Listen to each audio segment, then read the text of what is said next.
Okay, so the first step is preparing the Brussels sprouts. What I do is take them right out of the bag and cut the ends off. And then if there's any kind of bad marks on them, I'll trim that.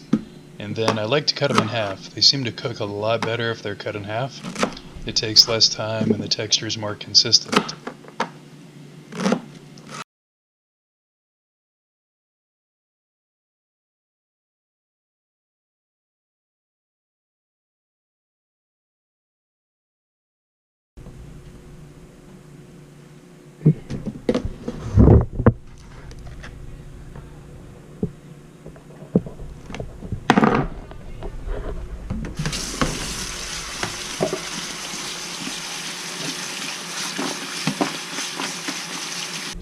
Okay, so after I give the Brussels sprouts a nice bath, I drop them into a pot of water with about a ½ inch of boiling water. I like to steam them more than boil them. Remember to put the lid on. Hey Siri, set a timer for 5 minutes. Your timer is set for 5 minutes.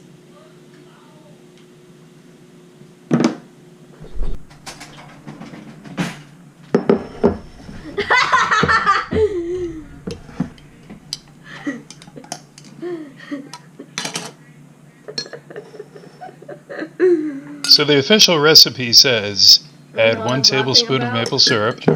First, you need to know 2 things. You could add more, I suppose, but 1 tablespoon. And Jar Jar Binks.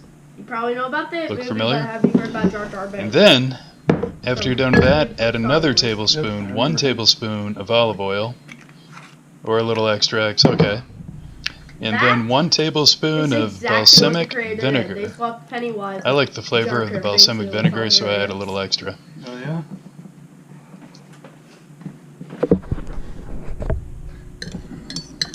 Okay, next you want to give it a good stir. Now the oil and the syrup, the vinegar, they really don't want to mix together very well. You can do it with a spoon, but whisking comes out a little bit nicer. Next we got the Gorgonzola cheese. Sometimes I'll drop in the whole container, I think it's 8 ounces. Sometimes I'll do half. I don't trust Mom. And also pecan halves. You know, grab a handful of those. I think the official recipe is like 1/4 cup or 1/2 cup, but that's how I get my fat, so sometimes I'll load them up a little heavy on the pecans.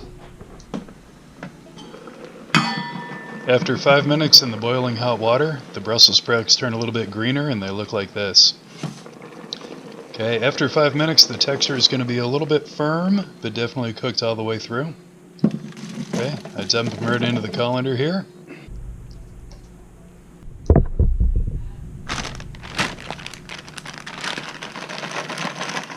Okay, next I add the pecans. About a 1/2 cup of pecans, more or less, you know. Like I said, I go a little bit heavy on the pecans. I like them. Gives a nice crunch. And also Gorgonzola cheese. If you can't get crumbled Gorgonzola cheese, I don't know what else you would add. The flavor with Gorgonzola seems to be the best. I tried goat cheese one time because I couldn't find Gorgonzola. Didn't taste the same. Okay. But you need that kind of tangy cheese. Okay, so dump in half the container, the whole container. It depends on how much you like that cheese.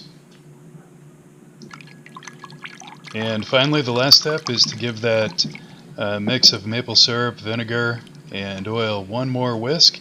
Dump it right in, and then give it a good aggressive stir to mix all those flavors together. This is a nice warm dish, not necessarily hot, definitely not cold.